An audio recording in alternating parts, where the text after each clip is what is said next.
विद्यार्थियों, आप सभी का इस YouTube चैनल भोज एकेडमी में स्वागत है। तो आज के वीडियो में हम लेकर के आए हैं यूरोप में राष्ट्रवाद का उदय। तो यह कक्षा 10वीं के सामाजिक विज्ञान विषय में इतिहास का फर्स्ट लेसन है, यूरोप में राष्ट्रवाद का उदय। तो इसका यह पार्ट तीसरा है और इससे पहले पार्ट 2 डाले जा चुके हैं। तो देखिए कि यूरोप में राष्ट्रवाद का उदय किस प्रकार से हुआ।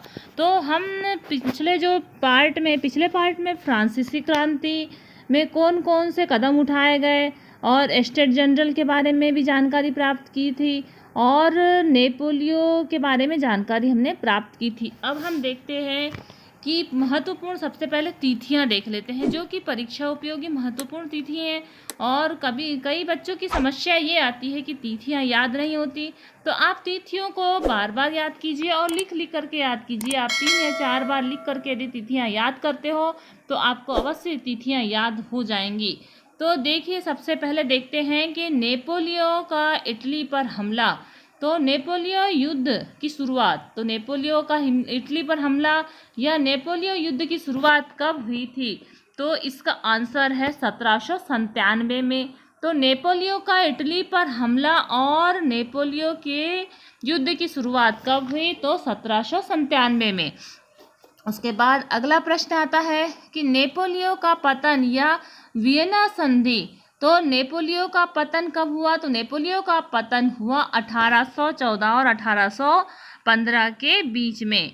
और वियना संधि कब हुई? तो 1814 और 15 में वियना संधि हुई। ये आपका दूसरा प्रश्न बन गया। उसके बाद हम देखते हैं कि देखिए कि यूनानी स्वतंत्रता के लिए संघर्ष प्रारंभ कब हुआ? तो यूनानी स्वतंत्रता के लिए संघर्ष प्रारंभ हुआ 1821 में। उसके बाद देखिए कि 1848, तो फ्रांस में क्रांति कब प्रारंभ हुई? तो फ्रांस में क्रांति प्रारंभ हुई 1848 में।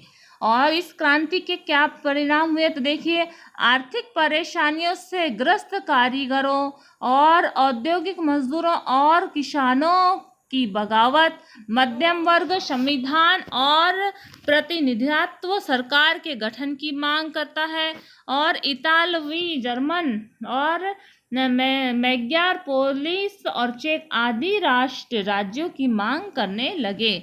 तो ये है फ्रांस की क्रांति। तो फ्रांस की क्रांति कब हुई है? तो फ्रांस की क्रांति 1848 में।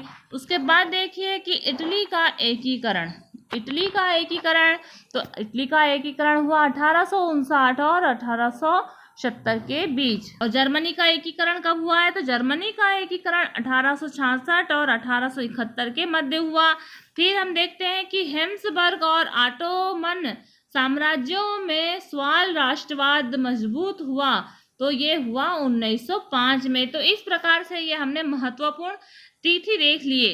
अब हम देखते हैं कि अगर आप मध्य राष्ट्र और 18वीं सदी के यूरोप के नक्शे को देखेंगे, तो आप जो पुराने नक्शे को देखेंगे तो उसमें क्या पाएंगे कि राष्ट्र राज्य नहीं मिलेंगे। और इसमें आप आज हम जो देख रहे हैं जर्मनी, इटली और स्विट्जरलैंड के रूप में जानते हैं, जबकि ये पुराने नक्शे में इस तरीके का नहीं था। और वे तब राजशाही और डचियों और कैटनों में बटे हुए थे। तो किस प्रकार से थे? राजशाही राजाओं के बीच, डचियों के बीच और कैटनों में बटा हुआ था उस समय यूरोप का नक्शा। और इसके शासकों के स्वायत्त क्षेत्र थे और यूरोपी और पूर्वी और मध्य यूरोप निरंकुश राजतंत्रों के अधीन थे। किसके? तो राजाओं के अधीन थे। कौन? पूर्वी और मध्य यूरोप। पूर्वी यूरोप और मध्य यूरोप किसके अधीन था? तो राजतंत्रों के अधीन था। और इन इलाकों में तरह तरह के लोग रहते थे। जो ये इलाका है मध्य और पूर्वी यूरोप, इसमें तरह तरह के लोग रहते थे और वे अपने आप को एक सामूहिक पहचान या किसी समान संस्कृति का भागीदार नहीं मानते थे। तो पूर्वी और मध्य यूरोप के लोग किसी भी संस्कृति के भागीदार नहीं मानते थे। वे अलग अलग भाषाएं बोलते थे और विभिन्न जाति समूहों के सदस्य थे। उदाहरण के तौर पर हम देखते हैं कि ऑस्ट्रिया हंगरी एक शासन करने वाला हैब्सबर्ग साम्राज्य कई अलग अलग क्षेत्रों और जनसमूहों से जुड़ा हुआ था। मतलब संपूर्ण जो राष्ट्र है छोटे छोटे जनसमूहों से जुड़ा हुआ था। इसमें देखिए कि इसमें एल्पस के तिराल और राष्ट्रीय और सुडेनलैंड जैसे इलाकों के साथ साथ बोहेमिया भी शामिल था, और जहाँ के कुलीन वर्ग में जर्मन भाषा बोली जाती थी। तो जो मध्य यूरोप और पूर्वी यूरोप है, यहाँ के जो कुलीन वर्ग, तो कुलीन वर्ग कौन सी भाषा बोलते थे? तो जर्मन भाषा बोलते थे। और हैप्सबर्ग साम्राज्य में लॉम्बार्डी और ओनेशिया जैसे इतावली भाषी प्रांत भी शामिल थे, जो इतावली भाषा बोलने वाले प्रांत भी शामिल थे। उसके बाद देखिए कि हंगरी में आधे लोग, तो हंगरी के लोग कौन सी भाषा बोलते थे? तो हंगरी के लोग मैग्यान भाषा बोलते थे, और जबकि बाकी लोग विभिन्न बोलियों का प्रयोग करते थे। मतलब एक ही देश में बहुत सारे प्रकार के छोटे छोटे भाग थे, जन समुदाय थे, और बहुत सारे प्रकार की भाषाएं बोली जाती थी। और देखिए कि गालिसिया के कुलीन वर्ग पोलिश भाषा बोलते थे। तो गालिसिया के जो कुलीन वर्ग हैं वे कौन सी भाषा बोलते थे?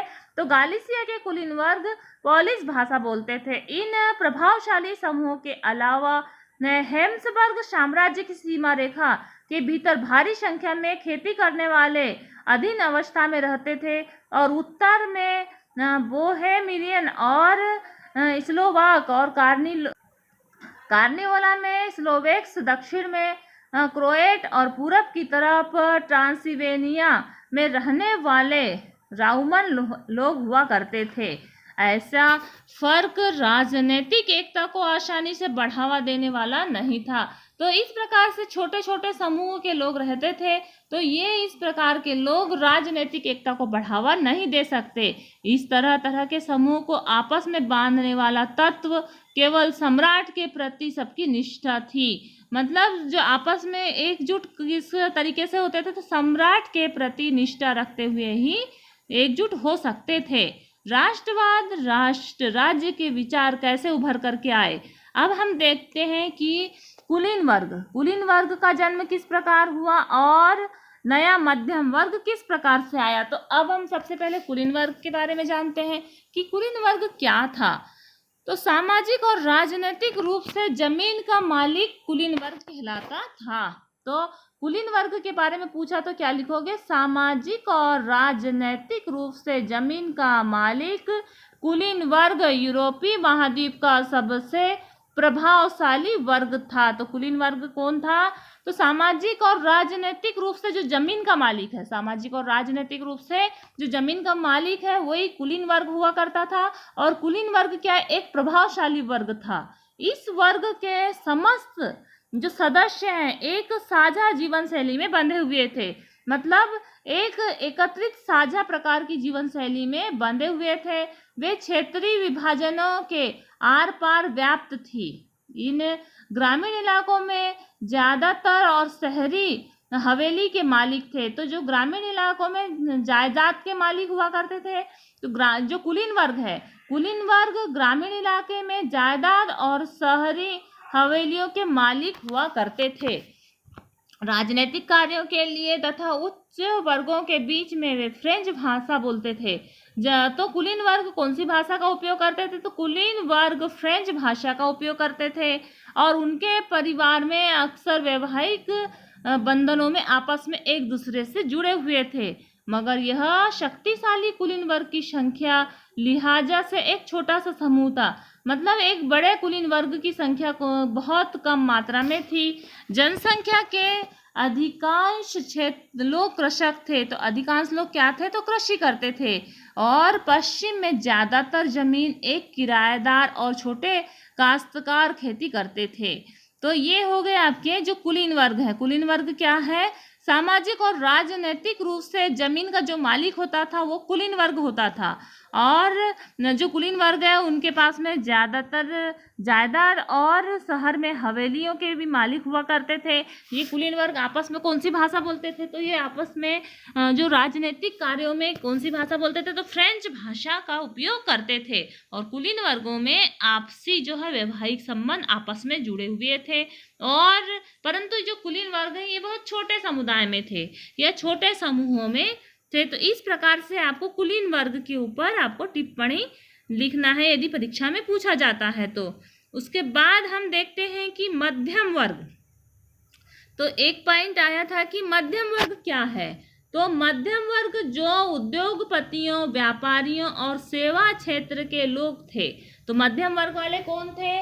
तो मध्यम वर्ग वाले थे उद्योगपति, व्यापारिक और सेवा क्षेत्र नौकरी करने वाले, और वे लोग हुआ करते थे मध्य और पूर्व यूरोप में। इन समूहों का आकार 19वीं सदी के अंतिम दशक तक छोटा था। तो ये 19वीं सदी तक ही इनका जो आकार है छोटा था। कुलीन विशेषाधिकार की समाप्ति के बाद, तो जब कुलीनों की विशेषाधिकार की जब समाप्ति हुई, उसके बाद शिक्षित उदारवादी मध्यम वर्गों के बीच ही राष्ट्रीय एकता के विचार लोकप्रिय हुए। तो जो राष्ट्र की एकता के बारे में सबसे पहले विचार किसके पास आया या किसने सोचा? तो ये जो मध्यम वर्ग है, मध्यम वर्ग ने ही जो राष्ट्रीय एकता या राष्ट्र को एकत्रित करने के बारे में विचार किया। तो राष्ट्र को एकत्रित करने के बारे में किसने विचार किया? मध्यम वर्ग ने। और मध्यम वर्ग कौन थे? तो मध्यम वर्ग वे थे जो उद्योगपति, व्यापारिक और सेवा क्षेत्र के लोगों से बना हुआ होता था। मध्य और पूर्व यूरोप में इन समूहों का आकार 19वीं सदी के अंतिम दशकों तक छोटा था। तो जो 19वीं सदी के अंतिम दशक तक यह कैसे थे? छोटे से समूह में थे। और जब कुलीन विशेषाधिकार की समाप्ति हुई, मतलब जब कुलीन वर्गों के विशेषाधिकार की समाप्ति के बाद शिक्षित और उदारवादी मध्यम वर्ग के बीच ही राष्ट्र की एकता का विचार आया। इसके बाद हम देखते हैं उदारवादी। तो उदारवादी कौन थे? हमने इससे पहले देखा कुलीन वर्ग, फिर मध्यम वर्ग। अब हम देखते हैं कि उदारवादी। तो उदारवादी राष्ट्रवाद के मायने या उदारवाद क्या है या उदारवाद पर टिप्पणी किस प्रकार से लिख सकते हैं। तो देखिए कि हम उदारवादी के बारे में आपको बता रहे हैं। तो उदारवादी से जो भी क्वेश्चन आए तो उसके बारे में आप ये लिखेंगे। यूरोप में 19वीं सदी की शुरुआत दशकों में राष्ट्रीय एकता से संबंधित विचार उदारवाद से करीब जुड़ा है। तो देखिए कि उदारवाद यानी, तो उदारवाद के आपको 3-4 पॉइंट में इसका आंसर देना है। इसका उदारवाद के बारे में आपको टिप्पणी लिखना है। तो देखिए उदारवाद यानी कि लिबरलिज्म शब्द, ये लिबरलिज्म शब्द क्या है? तो लिबरलिज्म शब्द लातिन भाषा के लिबर के आधारित है। तो ये किसका है? लातिन भाषा से बना हुआ है और लातिन भाषा के लिबर पर आधारित है, जिसका अर्थ होता है आज़ाद। तो लिबर का अर्थ क्या होता है? तो लिबर का अर्थ होता है आज़ाद। तो उदारवाद सबसे पहले पॉइंट में आप लिखेंगे कि उदारवाद यानी कि लिबरलिज्म शब्द से मिलकर के बना है, और लिबरलिज्म शब्द लातिन भाषा के मूल शब्द लिबर पर आधारित है, जिसका अर्थ है आज़ाद। फिर देखते हैं कि उदारवाद का मतलब। तो उदारवाद का मतलब था व्यक्ति के लिए आज़ादी और कानून के समक्ष सबकी बराबरी। ये आपका दूसरा पॉइंट हो जाएगा कि उदारवाद का मतलब है व्यक्ति के लिए आज़ादी और कानून के समक्ष सबकी बराबरी। उसके बाद में हम देखते हैं कि राजनीतिक रूप से उदारवाद एक ऐसी सरकार पर जोर देता था जो सहमति से बनी हो। फ्रांसीसी क्रांति के बाद से उदारवाद निरंकुश शासक और पादरी वर्ग के विशेषाधिकारों की समाप्ति। तो आप देखेंगे कि फ्रांसीसी क्रांति के बाद तो उदारवाद ने निरंकुश शासन और पादरी वर्ग के विशेषाधिकारों की समाप्ति, संविधान तथा संसदीय प्रतिनिधि सरकार का पक्षधर था। तो यदि प्रश्न में पूछा कि उदारवादी राष्ट्रवाद के मायने कैसे चाहते थे या उदारवादी कैसा राष्ट्र बनाना चाहते थे, तो उदारवादी कानून के समक्ष सबकी बराबरी होना चाहिए, प्रत्येक व्यक्ति कानून के समक्ष बराबर है। फिर उसके बाद में देखिए कि उदारवादी निरंकुश शासन, कैसा शासन करना चाहते थे? तो निरंकुश शासक और पादरी वर्ग के विशेषाधिकार। एक तो निरंकुश शासक हो गया और उसके बाद पादरी वर्ग के पास जो विशेषाधिकार थे उसकी समाप्ति, और संविधान में संसदीय प्रतिनिधित्व सरकार का पक्षधर। तो किस प्रकार से? तो देखिए कि उदारवादी निरंकुश शासन चाहते थे, पादरी वर्ग के विशेषाधिकार की समाप्ति चाहते थे और संविधान और संसदीय प्रतिनिधि सरकार का पक्षधर थे। इस प्रकार से उदारवादियों का जो अस्तित्व है, इस प्रकार से उदारवादियों ने राष्ट्रवाद की कल्पना की। और देखिए कि 19वीं सदी के उदारवादी निजी संपत्ति के स्वामित्व को अनिवार्य पर भी बल देते थे, लेकिन यह जरूरी नहीं था कि कानून के समक्ष बराबरी का विचार सबके लिए मताधिकार के पक्ष में था। आप याद करें कि फ्रांसीसी उदारवादी प्रजातंत्र का पहला राजनीतिक प्रयोग था। तो इस प्रकार से आपने उदारवादियों की राष्ट्र के मायने या उदारवादियों की शैली के बारे में या उदारवादियों की कार्यप्रणाली के बारे में पढ़ा। तो आप इस तीन पॉइंटों को नोट कर सकते हैं उदारवादी में, कि उदारवादी किस प्रकार का राष्ट्र चाहते थे। तो उदारवादी यानी कि लिबर्टी शब्द से मिलकर के बना है। यह लातिन भाषा के मूल लिबर शब्द पर आधारित है, जिसका अर्थ है आजाद। मतलब उदारवादी चाहते थे कि संपूर्ण रूप से हमें आजादी प्राप्त होना चाहिए। तो किस प्रकार का समाज चाहते थे? संपूर्ण रूप से आजादी वाला। फिर दूसरा उसका पॉइंट लिखोगे, उदारवाद का मतलब था कि व्यक्ति के लिए आजादी और कानून के समक्ष सबकी बराबरी। तो कानून के समक्ष सभी बराबर हैं और व्यक्ति कैसा हो? तो आजाद हो। ये आपका दूसरा पॉइंट हो गया। और तीसरा पॉइंट आप नोट करेंगे कि उदारवाद निरंकुश शासन, कैसा शासन चाहते थे? तो निरंकुश शासन और पादरी वर्ग के विशेषाधिकार की समाप्ति और संविधान तथा संसदीय प्रतिनिधि सरकार के पक्षधर थे। जिस प्रकार से भारत की सरकार संविधान पर और प्रतिनिधि मतलब कि जनता के द्वारा चुनी गई सरकार है, उसके पक्षधर कौन थे? तो उदारवादी थे। तो इस प्रकार से आप उदारवादी राष्ट्रवाद के मायने का प्रश्न का आंसर लिख सकते हैं। इसके बाद हम देखते हैं कि आर्थिक क्षेत्र में देखिए कि उदारवाद बाजारों की मुक्ति और चीजों तथा पूंजी के आवागमन पर राज्य द्वारा लगाए गए नियंत्रण को खत्म करने के भी पक्ष में थे। मतलब उदारवादी ये चाह रहे थे कि जो राज्यों पर निरंकुश है या कर है लगा हुआ, उसको भी समाप्त किया जाए। और 19वीं सदी के दौरान उभरे हुए मध्यम वर्गों की यह जोरदार मांग थी कि अगर हम 19वीं सदी से पहले वाला भाग जर्मन और भाषी इलाकों के उदाहरण थे। नेपोलियन ने क्या किए थे? तो नेपोलियन ने छोटे छोटे प्रदेश बनाए थे। नेपोलियन ने बहुत सारे छोटे छोटे प्रदेश बनाए थे। तो उसमें से 29 राज्यों का एक महासंघ, नेपोलियन के द्वारा कितने राज्यों का महासंघ बनाया गया था? तो हम देखते हैं कि नेपोलियन के द्वारा कितने राज्यों का महासंघ बनाया गया था। तो नेपोलियन के द्वारा 39 राज्यों का महासंघ बनाया गया था और इन 39 राज्यों में प्रत्येक की अपनी अपनी मुद्रा थी। प्रत्येक राज्यों की अपनी अपनी मुद्रा थी, अपनी अपनी नापतोल की प्रणाली थी। तो जो नेपोलियन ने 39 महाराज्य बनाए थे, इनकी अपनी मुद्रा हुआ करती थी और अपनी ही नापतोल की प्रणाली हुआ करती थी। परंतु क्या हुआ? 1833 में हेम्बर्ग ने न्यूरमबर्ग जाकर अपना माल बेचने वाले व्यापारी को 11 सीमा शुल्क नाकों से गुजरना पड़ता था। तो जो व्यक्ति 1833 में जो हेम्बर्ग से न्यूरेमबर्ग जाते हुए उनको कितने राज्य की सीमा? तो 11 राज्यों की सीमा से होकर के गुजरना पड़ता था। अब यदि हम सोचें कि छोटे छोटे राज्य हैं और छोटे छोटे राज्यों की अपनी अपनी मुद्रा है, तो यदि हर छोटे छोटे राज्य की मुद्रा होगी तो ये व्यापार करने में कितनी दिक्कत होगी, क्योंकि ये कहीं डॉलर चल रहा है, कहीं रुपया चल रहा है या कहीं कोई और भी मुद्रा चल रही है, तो फिर व्यापार करने में बहुत सारी परेशानियों का सामना करना पड़ता।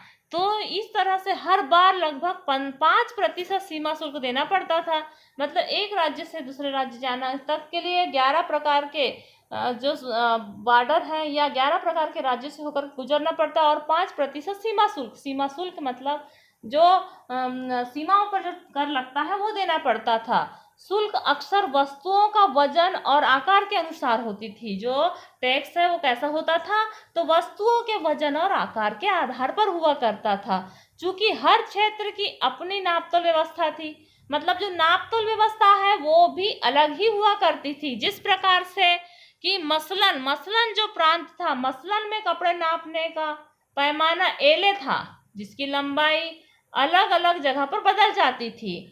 जैसे कि एक एल कपड़ा फ्रैंकफर्ट में खरीदा जाए तो फ्रैंकफर्ट में जो खरीदा जाएगा वो 54.7 सेंटीमीटर मिलता है।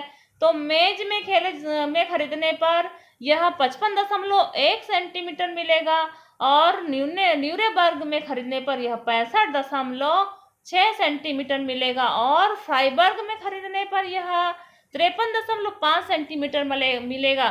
तो इस प्रकार से मैंने अलग अलग प्रांत में उनकी लंबाइयां भी अलग अलग हो जाया करती थी। तो ये सारी विपत्तियां, ये सारी परिस्थितियों से गुजरना पड़ता था। तो किसे गुजरना पड़ता था?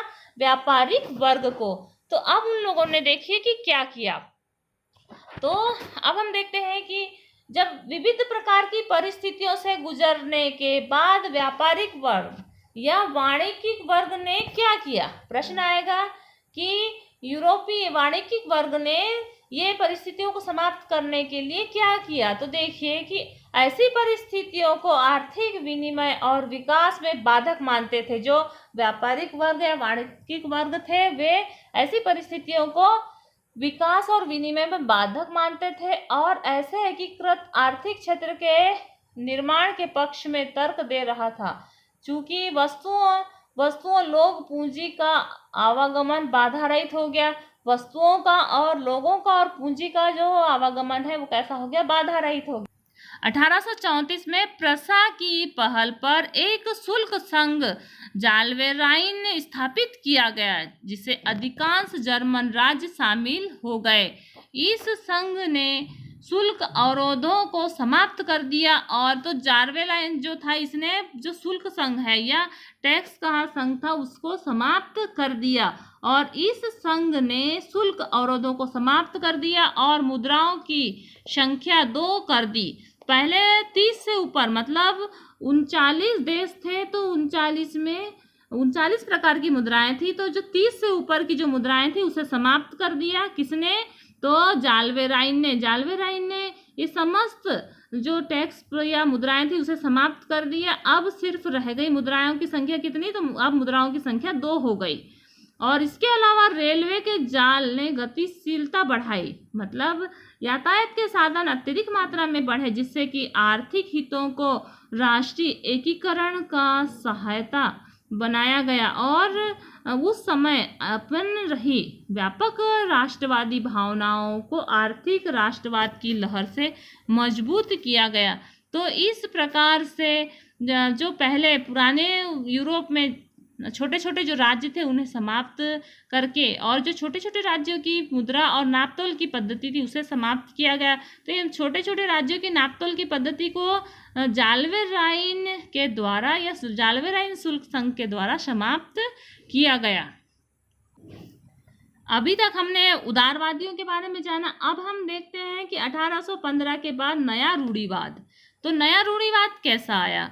1815 में नेपोलियन की हार के बाद यूरोपीय सरकारें रूढ़िवाद की भावना से प्रेरित हो गई और रूढ़िवाद मानते थे कि राज्य और समाज की स्थापित पारंपरिक संस्थाएं। तो राज्य और समाज की स्थापित पारंपरिक संस्थाएं क्या है? राजतंत्र, चर्च, सामाजिक उच्च नीच और संपत्ति और परिवार के बनाए रखना चाहिए।